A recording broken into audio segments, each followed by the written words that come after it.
ஆண்டவர் இரட்சகரமாக இயேசுவின் இனிதான நாமத்தினால் உங்களை வாழ்த்துகிறேன். நம்முடைய ஆவிக்குரிய சிந்தனைக்காக ஆதியாகமம் 19:17 நான் வாசிக்கிறேன்.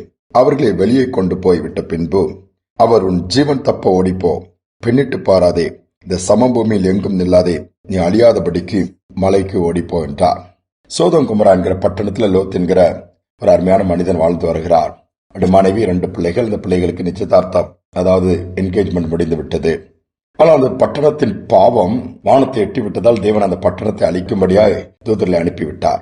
தூதர்கள் அங்கு போன உடனே லோத்தின் வீட்டுல போய் லோத் குடும்பத்தை காப்பாற்ற கொஞ்சம் விருப்பப்பட்டு, ஆண்டவர் அந்த குடும்பத்தின் மேல் கிருபை வைத்தபடினால் புறப்பட்டு போங்க, இந்த பட்டணத்தில் இருக்காதுங்க, காலையிலே வானத்தில் இந்த அக்கினி விழுந்து அழிக்கப்படும் சொல்லும்போது அவர் அதை தாமதித்தார் என்று வேதம் சொல்லுகிறது. பெரிதாக சீரியஸா எடுத்துக்கொள்ளல. சொல்லி பாக்குறாங்க, வீட்டுல யாருக்கும் ஒரு கோஆபரேஷன் இல்ல, எல்லாமே அலட்சியப்படுத்தினார்கள். கடைசியில டைம் ஆனோடனே அந்த தேவன் தூதர்கள் என்ன பண்ணாங்க, லோத் அவனுடைய மனைவி 2 பிள்ளைகளையும் இழுத்துட்டு போய் பட்டணத்துக்கு வெளியே விட்டு இந்த வார்த்தை சொல்லுகிறாங்க, ஜீவன் தப்பணும்னா ஓடி போகணும், நடக்கக்கூடாது, பின்னிட்டு பார்க்க கூடாது. அதோடு மட்டுமல்ல, சமவெளியில் எங்கே நிற்காம அந்த மலைக்கு போன்ற எல்லாத்தையும் மேப் போட்டு கொடுத்துட்டாங்க. ஆனா என்ன நடந்தது தெரியுமா? அவர் தாமதித்து திருப்பி தேவதூதர்கள் இழுத்துட்டு போய் சொன்னாலும் கூட லோத்தின் மனைவி பின்னிட்டு பார்க்கிறார். அந்த பட்டணத்தை விட்டு போக மனசுல, பொருட்களை விட்டு போக மனசுல ஏதோ ஒரு பின்னிட்டு பார்த்தனால உப்பு துணாய் மாறி விடுகிறார்கள். லோத்தவுடைய 2 பிள்ளைகள் அங்கு போகிறார்கள். தொடர்ந்து அவர்களுக்கு பாதிப்பு. தன் பக்கத்தில் இருக்கிற இடத்திற்கு போகிறார்கள், சோவாருக்கு, மலைக்கும் போகவில்லை. தேவன் ஒரு வார்த்தை சொன்னால் அதை கீழ்ப்படிய வேண்டியது மிகவும் அவசியம். ஒருவேளை அது கடினமா தெரியலாம், ஆனால் நம்ம அதை கீழ்ப்படியும் போது அதை லகுவாய் மாற்றிக் கொடுப்பார். என்ன ஆண்டவரே அதற்கு உதவி செய்வார்.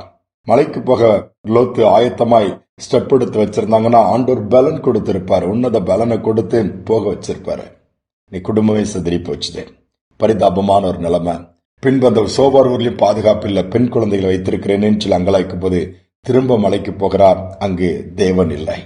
ஆண்டவர் சொல்லும் போது ஒரு காரியத்தை செய்யாமல் பின்பு செய்தமானால் அதில் எந்த ஒரு மாற்றமும் ஏற்படாது, ஒரு தாக்கமும் ஏற்படாது, நன்மை உண்டாகாது. அங்கு பாவம் தான் இருந்தது. பிள்ளைகளை தகப்பனை பாவத்துக்கு உட்படுத்தினார்கள். பரிதாபமான ஒரு முடிவுக்கு போய்விட்டது. யோசித்து பாருங்கள்.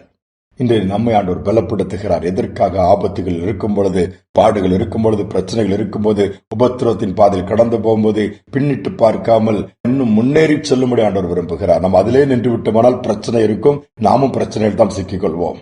ஆனால் தொடர்ந்து ஓடிக்கொண்டிருப்போமானால், தொடர்ந்து முன்னேறி கொண்டிருப்போமானால் பிரச்சனை இருக்கிற இடத்தை விட்டு தாண்டி நம்ம போயிடுவோம்.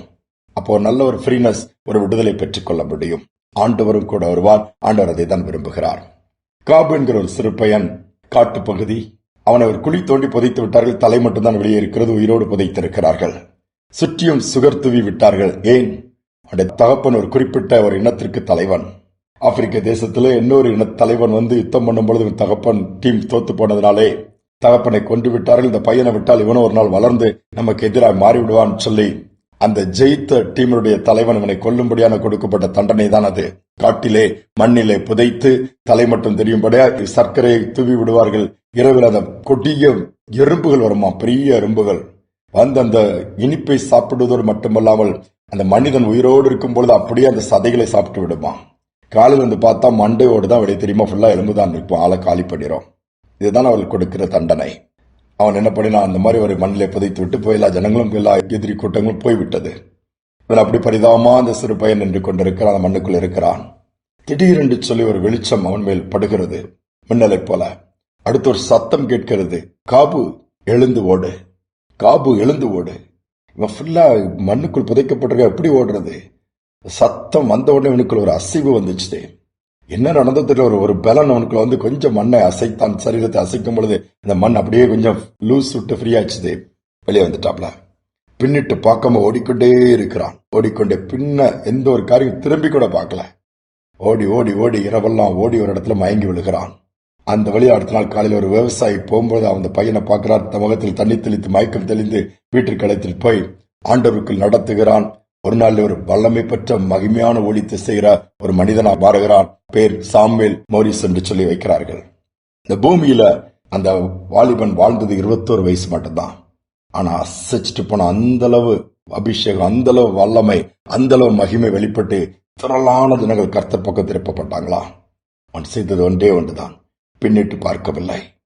ஜீவன் தப்ப ஓடிப்போன்னு சொல்லும் பொழுது ஆபத்துல மாட்டிட்டு இருக்கிறோம், இன்னும் கொஞ்சம் தாமதித்தால் எறும்புகள் தன்னை சாப்பிட்டு ஜீவனை போய்விடும். ஆனால் ஆண்டவர் கிருபை கொடுத்து ஒரு வார்த்தை சொன்னார், கீழ்ப்படிந்தான், அந்த ஆபத்தில் தப்பினான். அதோடு மட்டுமல்ல, ஒரு மகிமையான ஊழியத்தை செய்துட்டு ஓட்டத்தை முடித்தான். சிறு வயதில் மறித்தாலும் இன்று வரை சரித்திரம் படைத்ததை இன்னைக்கு எல்லோரும் சொல்லுகிற அளவுக்கு ஒரு சகாப்தத்தை ஏற்படுத்தி விட்டு போய்விட்டான். நமக்கும் ஆண்டவர் அதை தான் எதிர்பார்க்கிறார். ஓடிக்கொண்டே இருப்போம், உட்கார்ந்து விடாதீர்கள். பிரச்சனை, பாடுகள், நெருக்கங்கள் இருக்கும். ஒவ்வொரு இடத்துல ஒவ்வொரு விதமான பாதைகள் இருக்கும், பாடுகள் இருக்கும். ஆனா ஓடிட்டே இருந்தோம்னா அதை தாண்டி அடுத்த இடத்துக்கு போயிடுவோம். செங்கடல் வந்தா அடுத்து தாண்டக்கூடிய வழியை கொடுப்பாரு. வண்ணாந்திரம் வந்தா அடுத்த ஒரு ஏலிம் வரும், அங்க நம்ம ரீசார்ஜ் பண்ணிக்கலாம். திருப்பி அடுத்தால ஒவ்வொன்றாய் அழகா கொண்டு போவார்.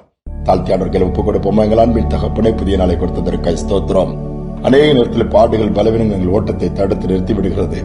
சோர்ந்து போய் உட்கார்ந்து விடுகிறோம். பின்னிட்டு பார்க்கிறேன், அப்படி அல்ல.